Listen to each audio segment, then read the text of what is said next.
विशुद्ध विज्ञान घनस्वरूपम विज्ञान विस्रारण बद्ध दीक्षम दयानिधिं देगभृतां शरण्यं देवं हयग्रीवमहं प्रपद्ये நமஸ்பாய்.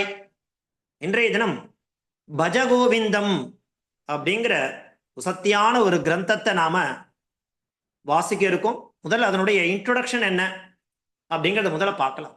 இந்த கிரந்தமானது பகவத்பாதால் சொல்லக்கூடிய ஆதிசங்கர பகவத்பாதாளால் அவரால் எழுதப்பட்ட ஒரு கிரந்தம்.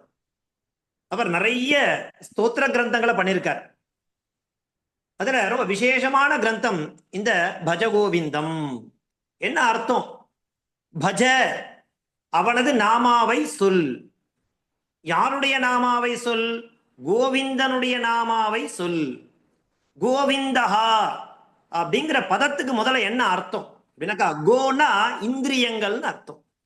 விந்தம்னாக்கா அதை அடக்குபவன், ஜெயிப்பவன். ஜிதேந்திரியா சொல்றோம் இல்லையா, அதுதான் கோவிந்தம். இப்ப இந்த கோவிந்தன்ற பெயர் எவ்வளவு இடத்துல வருது பாருங்க. கோவிந்தன், கோபாலன், கோவர்தனன், எல்லா இடங்கள்லயும் சொல்லக்கூடியது இருக்கு இல்லையா. அது யாரை குறிக்கும்? சாக்ஷாத் கிருஷ்ணனை குறிக்கும். அவனுக்கு அப்படி ஒரு வசத்தியான நாமா இருக்கு. அப்படி அந்த கோவிந்தன் சொல்லக்கூடிய நாமாவை பஜ, பஜன்னா பாடு, சொல் அப்படிங்கிற மாதிரி நமக்கு அழகா காண்பிச்சு கொடுக்கிறார்.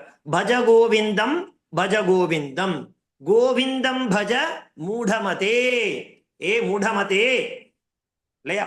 மூடம்னா இங்க என்ன சொல்றாருனாக்கா அஜ்ஞானம்னு சொல்றார். அஜ்ஞானத்தால் மூழ்கி இருக்கக்கூடிய மூடமதே, நீ அந்த கோவிந்தனை பஜ அப்படிங்கிற. சரி, யார் அந்த ஆதிசங்கரர் அப்படின்னா, 9ஆம் நூற்றாண்டுல பார்த்தீங்கன்னா ஆண்டாள் அப்படிங்கிறவ இருந்திருக்கா. அதற்கு முன்னாடி, அதாவது கிமு 509 சொல்றா. அந்த சங்கரருடைய காலம் அப்படின்னு பார்க்கும்போது 6ஆம் நூற்றாண்டு அப்படிங்கிற மாதிரி சொல்ற. குரோனலாஜிக்கலி இது இந்த விஷயமானது 6ஆம் நூற்றாண்டு அப்படிங்கிற மாதிரி நம்ம பல கிரந்தங்கள்ல இருந்து புத்தகங்களே நாம தெரிஞ்சுக்கலாம். அப்படி அந்த ஆதிசங்கரர் என்ன பண்றாரு? அவர் தான் ஜெகத்குரு. ஜெகத்துக்கெல்லாம் குரு யாரு? ஆதிசங்கரர். அவருடைய காலத்துல இந்த பௌத்தம் அப்படிங்கிற நாஸ்திகம் மதம் ரொம்ப தழைச்சு இருந்தது. அப்படி தலைவிரிச்சு ஆடி இருந்தது இல்லையா. அப்படி அந்த நாஸ்திகம் அப்படிங்கிற அந்த பௌத்த மதத்தெல்லாம் அத சாய்க்கிற மாதிரி இவருடைய அவதாரமானது இருந்திருக்கு இல்லையா. அந்த பௌத்தத்தெல்லாம் வீழ்த்தணும் அப்படிங்கிறதுக்காகவே பெருமான் இப்படி ஆதிசங்கராக அவதாரம் பண்ணியிருக்கார் அப்படிங்கிற மாதிரி சொல்லலாம். அப்படி இவர் எங்க அவதாரம் பண்றார் அப்படின்னாக்கா, காலடி அப்படிங்கிற கேரளா பிரதேசத்துல ஒரு கிராமத்துல சுவாமியினுடைய அவதாரமானது கிமு 509 நடக்கிறது. அவர் யாரு? ஜெகத்குரு. அவருக்கு ஆரம்ப காலத்துல அப்பா இல்ல, அம்மாதான் அவருக்கு உபநயனம் பண்ணும் பொழுது அந்த காயத்ரி மந்திரம் அப்படிங்கிறது உபதேசம் ஆறுது. அதன் பிறகு பாடசாலையில சேர்க்கிறா. அவர் கிரமமா பார்த்தேன்னா அத்தியனங்கள்லாம் பண்ற இல்ல. 4 வேதங்கள், வேதாங்கங்கள், இதிகாசங்கள், மீமாம்சான்னு சொல்லக்கூடிய அந்த சாஸ்திரங்கள் எல்லாத்தையும் நன்னா 14 வயதிலே எல்லாத்தையும் தரவா கத்துன்ற சுவாமி. அதன் பிறகு வர்றார். இந்த லௌகிக வாழ்க்கையே வேண்டாம் அப்படிங்கிற மாதிரி தன் அம்மா கிட்ட சொல்றார். அப்போ சொல்லும்போது இந்த கதைலாம் நமக்கு நல்லா தெரிஞ்சிருக்கும் இல்லையா. அப்ப என்ன பண்றாரு அப்படின்னாக்கா, இந்திரன் கிட்ட பிரார்த்திக்கிறார், ஒரு ரிக்வஸ்ட் கொடுக்கிறார் இந்திரன் கிட்ட.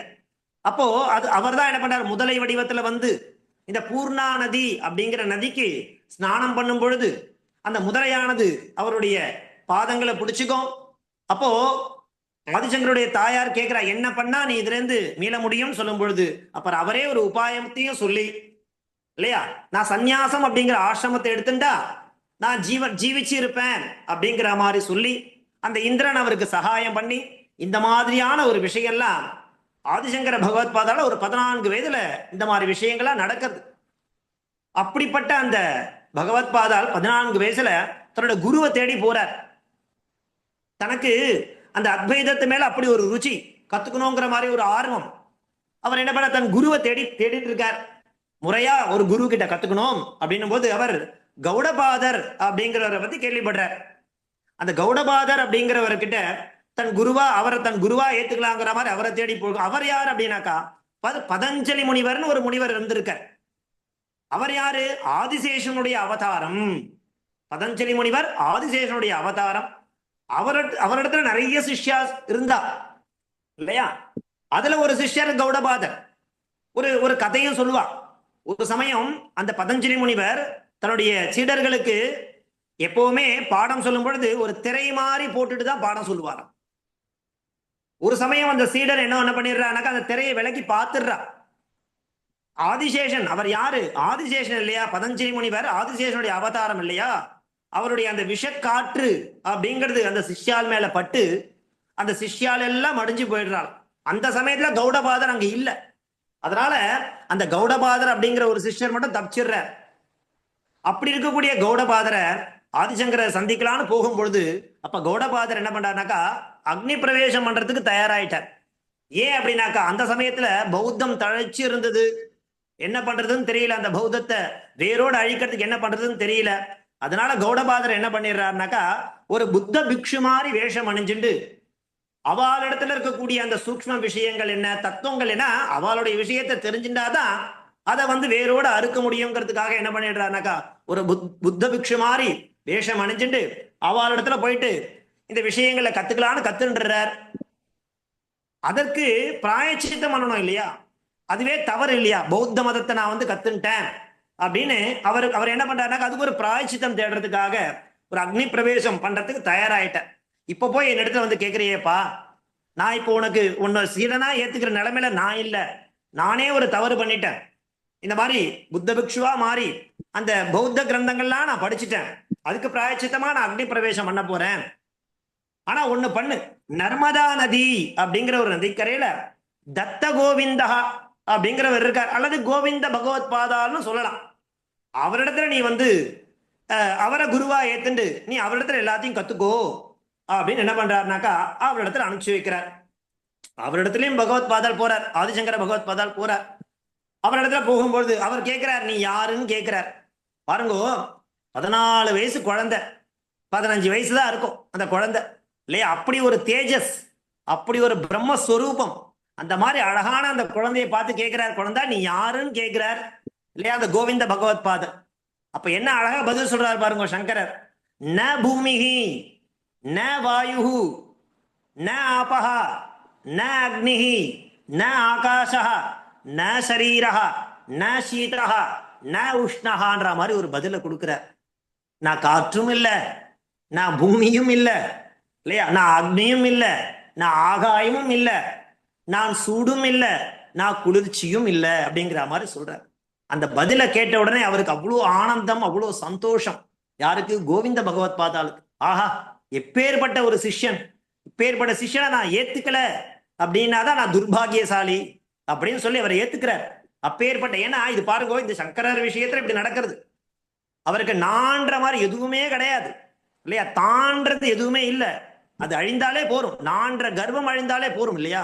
அந்த மாதிரி அவர் சொல்லும்போது நான் எதுவுமே கிடையாது, என் சரீரமும் கிடையாது, என் இல்லைன்ற மாதிரி சொல்ற. இதேதான் பாருங்க, ராமானுஜர் அப்படிங்கிறவர் ஒரு ஜெகத்குருவா வந்திருக்கார் பிற்காலத்துல. ஆதிசங்கரருக்கு அப்புறமா வந்தவர் ராமானுஜர். அவரும் அப்படிதான் தன் குருவை தேடி போறார். யாரு? திருக்கோஷ்டியூர் நம்பி அப்படிங்கிறவர் தேடி போறார். அவரிடத்துல போய் கேட்கிறார், என்ன உங்களுடைய சீடனா ஏத்துக்குவோன்னு கேட்கிறார். பல தடவை கேட்கிறார். கேட்கும் பொழுதுலாம் 18 முறை அழகழிச்சிருக்காரு அவரை. ஒரு தடவை 2 தடவை இல்ல, 18 தடவை. எவ்வளோ கிலோமீட்டர் மைலுக்கு அந்த பக்கம் நடந்து நடந்து நடந்து நடந்து விடாம 18வது தடவையும் போயிருக்கார்.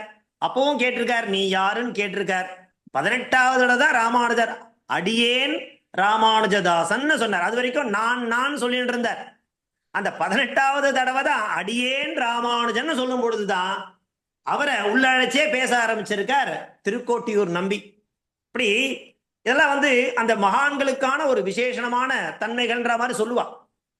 அப்பேற்பட்டவர் அவரிடத்துல உபதேசம் வாங்கிட்டு அந்த உபதேசத்தை வெளியில சொல்லக்கூடாதுன்னு சொல்லியும் என்ன பண்றார் ராமானுஜர், வெளியில அந்த உபதேசத்தை மக்கள் எல்லாம் நன்மை அடையும்படியான ஒரு விஷயத்தை சொல்லி, அடியனுக்கு தலை சுக்குநூறா போனா கூட பரவாயில்ல, திருக்கோட்டியூர் நம்பி சொல்றார், இந்த விஷயத்தை ரகசியத்தை வெளியில போய் சொன்னா உன் தலை செதறிடுங்கிற. பரவாயில்ல, என்னால பல பேருக்கு மோட்சம் கிடைச்சதுன்னா அடியேன் தலை சுக்குநூறு ஆனாலும் எனக்கு கவலை இல்லைன்னு சொல்லி அதை மத்தவா எல்லாருக்கும் உபதேசம் பண்ணார் அந்த மகான் இல்லையா. அது என்ன காரணம்னாக்கா, யாம் பெற்ற இன்பம் பெருகை பயகம் அப்படிங்கிற மாதிரி சொல்லுவா. அந்த மாதிரி தனக்கு கிடைச்ச நன்மை தனக்கு மாத்திரமே கிடைச்சுட்டே இருந்தா போராதுன்னு நினைக்கிறவா தான் ஜெகத்குருவா மாற முடியும். இல்ல ஜெகத்குருவா மாற முடியுமா? இல்ல அவள ஆதர்ஷ புருஷாலா இருந்திருப்பாளா? அந்த மாதிரி அந்த ரீதியில இங்க ந ஆகாஷா ந அக்னிஹி ந பிருத்திவி அப்படிங்கிற மாதிரி சொல்றார்.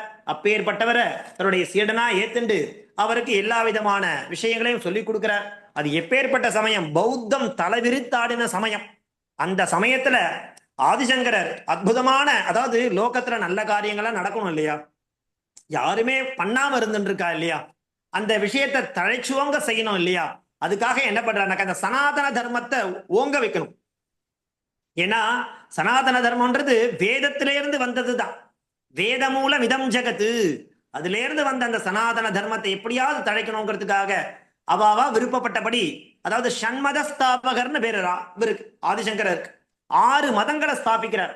அப்பா வா, சண்டை போடாத, உனக்கு முருகரை பிடிக்கிறதா, இந்த கௌமாரம் அப்படிங்கிற ஒரு விஷயத்தை நீ ஃபாலோ பண்ணிக்கும் இல்லையா, இல்ல எனக்கு சக்தி தான் வசத்தின்றிய எந்த வா, நீ சாக்தம் அப்படிங்கிற ஒரு விஷயத்தை நீ எடுத்துக்கோ. அதே மாதிரி இல்ல நான் இயற்கையை தான் வழிபடுவேன் அப்படின்னா இந்த கௌமாரம் சௌரம் அப்படிங்கிற சூரிய பகவானை வழிபடு. இல்ல எனக்கு கணபதி தான் பிரதான இந்த காணபத்தியம் அப்படிங்கிற விஷயத்தை எடுத்துக்கோன்னு அவருக்கு ஒரு விஷயத்தை கொடு. இல்ல நான் விஷ்ணுவை தான் இது பண்றேன் அப்போ வைணவம் அப்படின்னு எடுத்துக்கோ. இல்ல நான் சிவனை தான் வழிபடுவேன் இந்த சைவம் அப்படிங்கறது எடுத்துக்கோன்னு சொல்லி, இப்படி யார் யாருக்கு என்னென்ன விஷயம், ஆனா அதாவது மார்க்கங்கள் வெவ்வேறு இருந்தாலும் அடையக்கூடிய இலக்கு ஒன்றுதான் அப்படிங்கிற மாதிரி அழகா சுவாமி என்ன பண்ணிருக்காருனாக்கா ஷண்மதங்களையும் ஸ்தாபிச்சு கொடுத்து இல்லையா, பல பல பேரை கண்டனம் பண்ணி அழகா பண்ணி கொடுத்திருக்கார். அப்பேற்பட்டவர் காசிக்கு போறார், அங்க மண்டனர் மிஸ்ரர் அப்படிங்கிற ஒருத்தரை சந்திக்கிறார், அவரோட வாதம் பண்றார். அவரோட வாதம் பண்ணி அவருடைய மனைவி சரசவாணின்னு பேர், அங்க ஒரு சபையில ஒரு விஷயமானது நடக்கிறது. இதெல்லாம் நம்ம ஆதிசங்கருடைய கதைகளை கேட்கும் போது நிறைய கேள்விப்பட்டிருப்போம் இல்லையா. அவரையும் ஜெயிச்சு அவருக்கு பிற்காலத்தை சுரேந்திரர் அப்படிங்கிற அவரை தன் சீடனா மாற்றிக்கொண்டார். மண்டனமிஸ்வரர் உசத்தியானவர் ஞானத்துல, எப்பேற்பட்டவர் தெரியுமா, அவருடைய மனைவி சரசவாணி சாட்சாத் சரஸ்வதி தேவியே அப்படிங்கிற மாதிரி இருக்கக்கூடிய அவாளையே வீழ்த்தி பிற்காலத்துல சுரேந்திரஹான் அவருக்கு நாமாவை மாத்தி தன்னுடைய சீடனாக்கிண்டு, அப்புறம் அதே மாதிரி தோட்டகர், இந்த மாதிரி நிறைய சிஷ்யால உருவாக்கி அங்கங்க, அதாவது இப்பெல்லாம் பார்த்தீங்கன்னா டெக்னாலஜி இருக்கு, எங்க வேணாலும் போக முடியும் வர முடியும். ஆனா அப்ப இருக்கிற காலத்துல நடந்தே இல்லையா இந்த பாரத தேசம் முழுக்க போய் இந்த அற்புதமான இந்த சனாதன தர்மங்களை பரப்பி சத்தியான விஷயங்களை பண்ணி கொடுத்தாரு பாருங்க.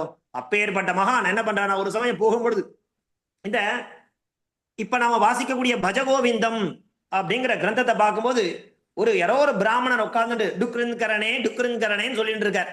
அதை பார்க்கிறார், பார்த்துட்டு கேட்கிறார் இல்லையா, டுக்ரின்கரணே என்ன அர்த்தம்னாக்கா, அது வியாக்கரண சம்பந்தப்பட்ட வையாகரணனாக்கா சம்ஸ்கிருத கிராமர், அதுல வரக்கூடிய சூத்திரங்கள் அதை சொல்லிட்டு உட்கார்ந்துட்டு இருக்கார். இதை போய் சொல்லிட்டு இருக்காரு, என்ன பிரயோஜனம் கிடைக்கும் அதனால? பஜகோவிந்தம் பஜகோவிந்தம் கோவிந்தம் பஜ மூடமதே சம்பிராப்தே சந்நிகிதே காலே நகி நகி ரக்ஷதி டுக்ரின்கரணே. இந்த டுக்ரின்கரணேன்னு சொல்லக்கூடிய விஷயமா நம்மளை காப்பாற்ற போறது கிடையாதே. அந்த கோவிந்தன் நாமாவை நம்ம சொல்லணும். சரி, அது எப்ப சொல்றது இல்லையா? அதெல்லாம் நமக்கு இந்த பஜகோவிந்தம் அப்படிங்கிற கிரந்தத்தினுடைய ஆரம்பத்துல அழகா சொல்லுவார் இல்லையா. அந்த கிரந்தத்தோட ஆரம்பத்துல பாருங்க எப்படி சொல்லுவார், மாகுரு தன ஜன யவ்வன கர்ப்பம் ஹரதி நிமேஷாத் காலஹா சர்வம் அப்படிம்பார். இப்ப நம்ம 3 விதமான அவஸ்தையில இருப்போம், பாலம் யுவா விருத்தா. இந்த பாலகான்ற சமயத்துல நம்ம என்ன பண்ணிட்டு இருப்போம், விளையாட்டுலயே தான் மோகம் இருந்துட்டே இருக்கும், ருச்சி இருந்துட்டே இருக்கும். சரி, எவ்வளவு அவஸ்தையில என்ன பண்ண போறோம் அப்படின்னாக்கா, ஆண்களுக்கு பெண்கள் மேல ஆசை, பெண்களுக்கு ஆண்கள் மேல ஆசைன்ற மாதிரி இதுலயே தான் இருந்துட்டு மூழ்கிடுவோம்.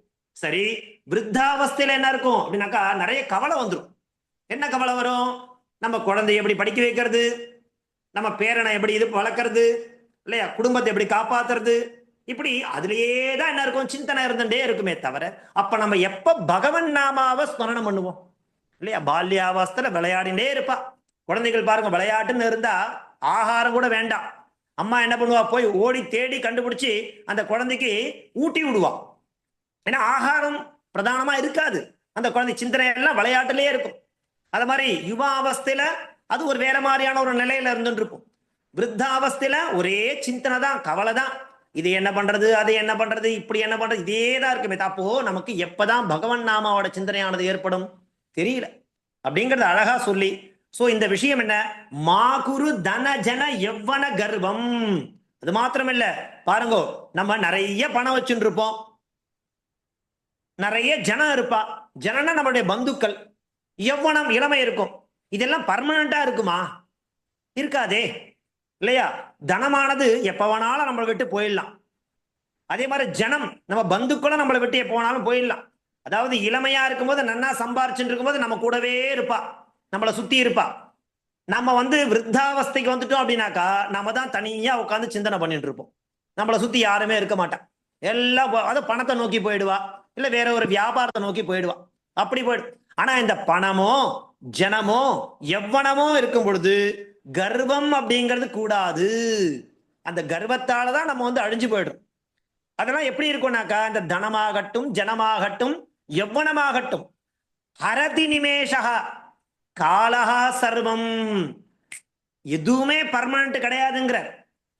காலன் அப்படிங்கிற ஒரு சுழற்சி ஒரு நடந்ததுன்னா எல்லாமே ஹரதி, காணாம போயிடும், பர்மனன்ட் கிடையாது. என்ன சொல்ற, மாயா மயமிதம் அகிலம் தியக்வா, என்ன பண்ணணும் சொல்றாரு பாருங்க. இது எல்லாம் மாயை இல்லையா? அப்படிப்பட்ட மாயையா நிறைந்த உலகத்தை, அகிலம்னா உலகம் பூமி, அதை தியக்வா பிரம்மபதம் பிரவிஷ்ய, பிரம்ம உயர்ந்ததான பிரம்மபதத்தை அடையணுங்கிற. இப்ப நம்ம பரமபதம் அப்படிங்கிற ஒரு விளையாட்டு ஆடுவோம், அதுல ஸ்னேக் அண்ட் லேடர்னு சொல்லுவா இங்கிலீஷ்ல. அந்த பரமபதத்துல பார்த்தீங்கன்னா நிறைய பாம்பு இருக்கும், நிறைய ஏணி இருக்கும். அந்த கேம்ல 99 வரைக்கும் நம்ம ஏறுவோம் இறங்குவோம் ஏறுவோம் இறங்குவோம் ஏறுவோம் இறங்குவோம். ஆனா 100 அப்படிங்கறத ரீச் பண்ணாதான் நமக்கு திரும்ப கீழே இறங்க மாட்டோம். It is permanent solution. அந்த 100 ரீச் பண்றதுக்கு என்ன வேணும் அப்படின்னாக்கா, தியானம் வேணும், இல்லைன்னா முடியாது. 99லே இருந்துட்டு இருப்போம், ஏறுவோம் இறங்குவோம் ஏறுவோம் இறங்குவோம் அப்படிதான், அவ்வளவுதான். ஆனா அந்த 100 அப்படிங்கிற பரமபதத்தை பிரம்மபதத்தை அடைஞ்சிட்டோம்னா நமக்கு இறங்கு முகமே கிடையாது. அதுக்கப்புறம் நிறைய விஷயங்கள் இருக்கு, ஆனந்தம் இருக்கு, அது போயிட்டே இருக்க போறது. ஆனா அந்த 100 அப்படிங்கிற நிலையை அடையறதுக்கு என்ன வேணுங்கிறார், தியானம் வேணும்பா, நிலையான தியானம் வேணும். உட்கார முடியும் போதுதான் சரீரத்துல உட்கார்ந்து தியானம் பண்ண முடியும் இல்லையா? வயசான காலத்துல உட்காரவே முடியாது, எப்படி தியானம் பண்ண முடியும், எப்படி பகவான் நாம சொல்ல முடியும்? இப்படி அழகா சொல்லி இந்த பஜகோவிந்தம் அப்படிங்கிற அற்புதமான ஒரு கிரந்தத்தை கொடுத்திருக்க. இதுக்கு இன்னொரு பேர் இருக்கு, மோகமுத்கரம் அப்படிங்கிற ஒரு பேர் இருக்கு. என்ன அர்த்தம் அப்படின்னாக்கா, அதாவது மோகம்னா ஆசை, பேராசை, அத வெட்டுவது. ஒரு பெரிய கோடாரி இல்ல ஒரு மம்மட்டி ஏதோ ஒரு ஆயுதத்தை வச்சு அதை வெட்டுறது இல்லையா? ஏன்னா அது மாயை, மோகமுத்கரம், அந்த ஆசைங்கிற மாயை அதை வெட்டுறது. அதுக்குதான் மோகமுத்கரம் அழகா பேர் வச்சிருக்க. அப்படிப்பட்டதுதான் இந்த பஜகோவிந்தம்னு சொல்லக்கூடிய அற்புதமான ஒரு கிரந்தம். இந்த கிரந்தம் பாருங்க, பின்னாடி இந்த ஆதிசங்கருக்கு பின்னாடி வந்த ஆண்டாள் 9ஆம் நூற்றாண்டு. என்ன பாருங்க, இந்த மோகமுத்கரம் அப்படிங்கிறது 30 பாடல்களை உடையது. ஆண்டாளுடைய திருப்பாவையும் 30 பாடல்களை உடையது.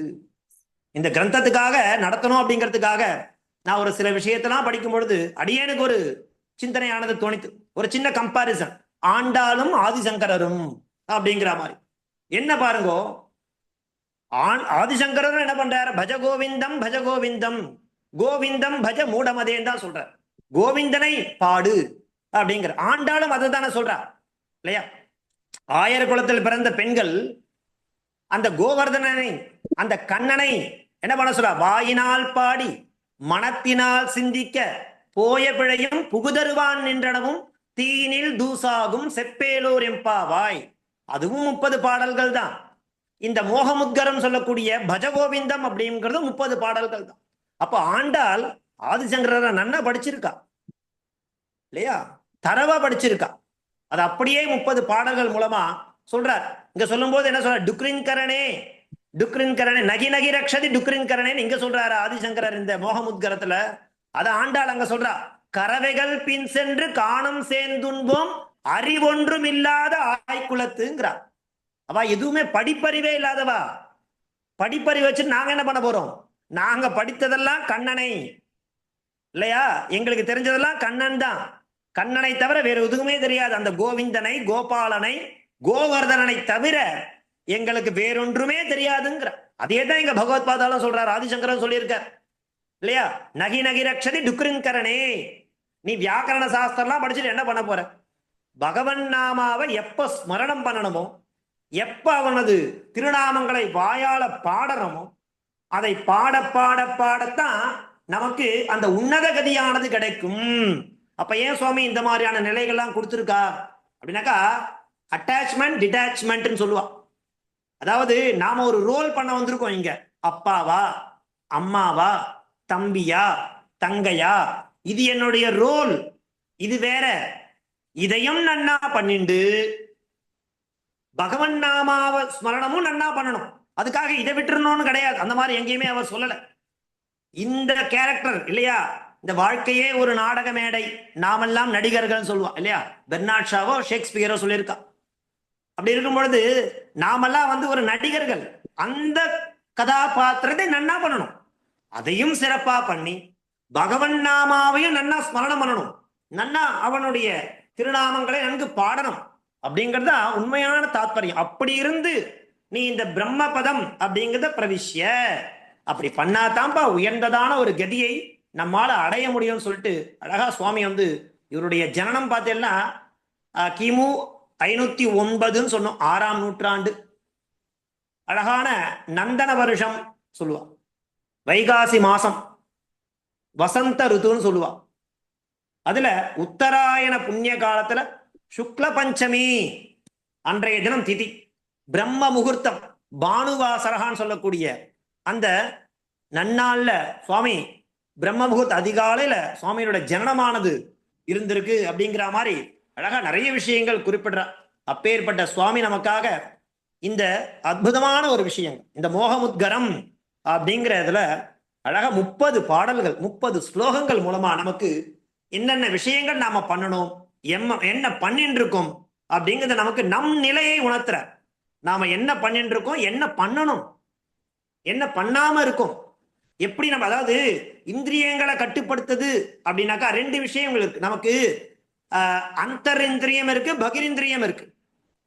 பகிஹீனா வெளியில இருக்கக்கூடிய இந்திரியங்கள், அந்தர்னா உள்ள இருக்கக்கூடிய இந்திரியங்கள்.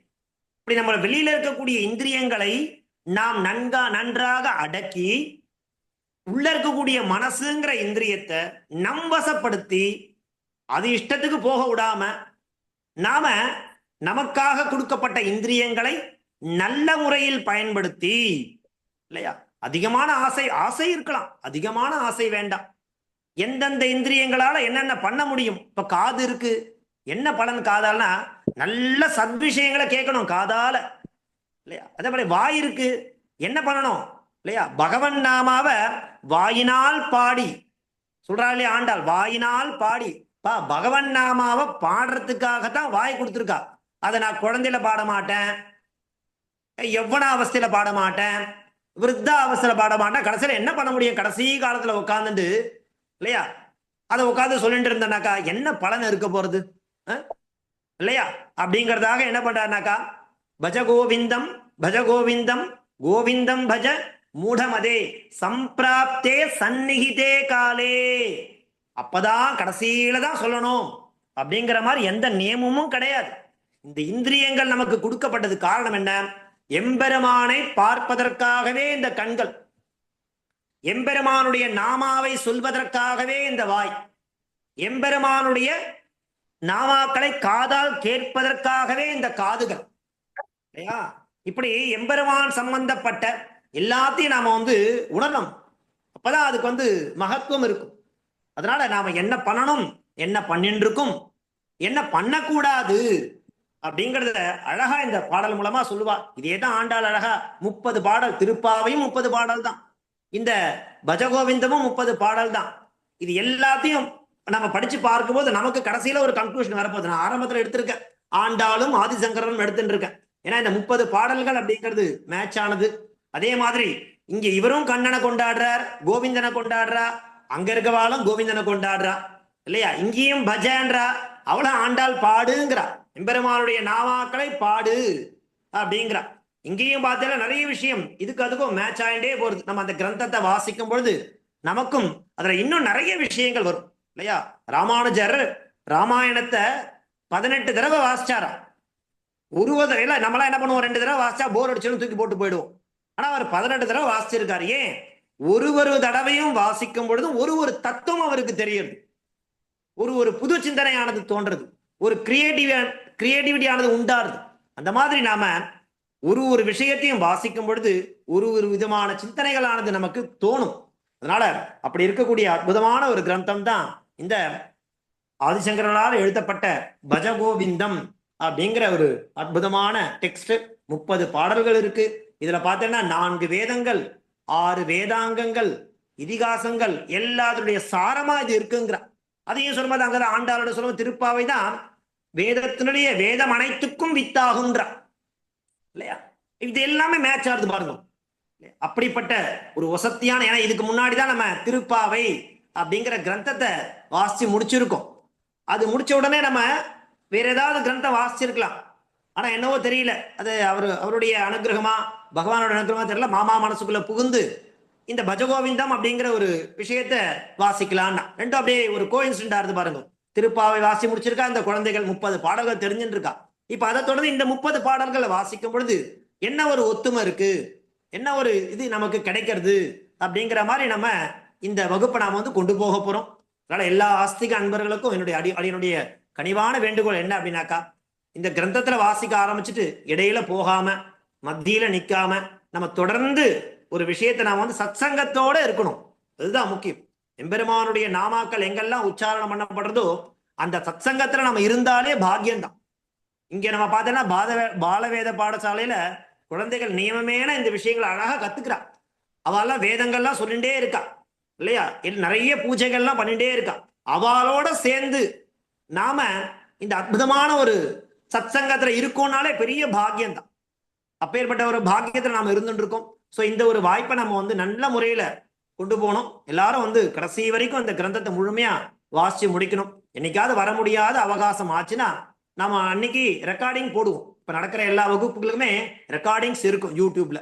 ஸோ வர முடியாத அன்னைக்கு அந்த ரெக்கார்டிங்ஸை ஃபாலோ பண்ணிட்டு இந்த கிரந்தத்துல அன்வழிச்சு ஆதிசங்கருடைய அனுகிரகத்தையும் ஸ்ரீமன் நாராயணனுடைய அனுகிரகத்தையும் நம்ம பரிபூர்ணமா பெறணும் அப்படிங்கிற ஒரு விஷயத்தை மாத்திரம் உங்ககிட்ட சொல்லிட்டு அடுத்து வரக்கூடிய வகுப்புகள்ல இருந்து இந்த பஜகோவிந்தம் பாடல்கள் எடுத்துட்டு ஒரு பாடல் மூலமா என்னென்ன அர்த்தத்தை கொடுக்கிறார்.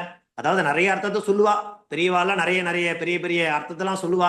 அடியேனுக்கு என்ன தெரியுமோ, அடியேன் என்ன நான் உள்வாங்கிக்கிறனோ அந்த விஷயத்தை, அதாவது ஞானம்னா என்ன, கற்போம் கற்பிப்போம், அதான் அடியனுடைய சித்தாந்தம். நான் வந்து படிப்பேன், படிச்சுட்டே இருப்பேன், படிச்சதை மற்றவாளுக்கு சொல்லணும், சொல்லிட்டே இருக்கணும் இல்லையா. அதுதான் நம்மளுடைய சனாதன தர்மமும் கூட.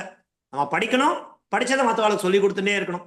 அந்த ரீதியில படிப்புக்கு அப்படிங்கிறதுக்கு ஏஜே கிடையாது. There is no age limit அப்படின்னு சொல்லுவா. அதனால என்னன்னா நம்ம கட்டுறது கையளவு, கல்லாதது உலகளவு இருக்கும் பொழுது நம்ம ஜீவனமே போராது. அவ்வளோ விஷயம் இருக்கு கொட்டி கிடக்கிறது லோக்கல்ல. அதனால நம்மளால எல்லாத்தையும் படிக்க முடியலனா கூட இந்த ஒரு கிரந்தம், அநேக கிரந்தங்கள் பண்ணியிருக்கார் சுவாமி இல்லையா. அத்வைத கிரந்தங்கள் நிறைய பண்ணியிருக்கார், நிறைய ஸ்தோத்திர கிரந்தங்களை பண்ணியிருக்கார். அவரால் இயற்றப்படாத கிருதிகள் அப்படிங்கிறது எதுவுமே இல்லை. எல்லா விஷயத்தையும் சுவாமி அழகா நமக்கு என்ன வேணுமோ ஜீவனத்துக்கு நம்ம அதாவது இந்த லோகத்துக்கும் சரி அடுத்த லோகத்துக்கும் சரி நமக்கு தேவையான விஷயங்கள் எல்லாத்தையும் அழகா சாரபூதமா இந்த மாதிரி ஸ்தோத்திர கிரந்தங்கள் மூலமா கொடுத்துருக்கா. அப்பேற்பட்ட கிரந்தத்தை நாம அடியேனுக்கு தெரிஞ்சதை இந்த சபையில நான் வந்து சொல்றேன். ஸோ அதுல ஏதாவது பிழைகள் இருந்தால் அதை விட்டுட்டு நல்ல நிறைகளை மாத்திரம் எடுத்துட்டு அடியனை இது பண்ணணும்னு சொல்லி பிரார்த்திக்கிறேன். என் மாமா பாலகிருஷ்ணம்மா ஏதாவது சொல்லணும்னாலும் சொல்லலாமாம்மா, இல்லை மற்றவா யாராவது சொல்லணும் அப்படின்னாலும் சொல்லணும். உங்களுடைய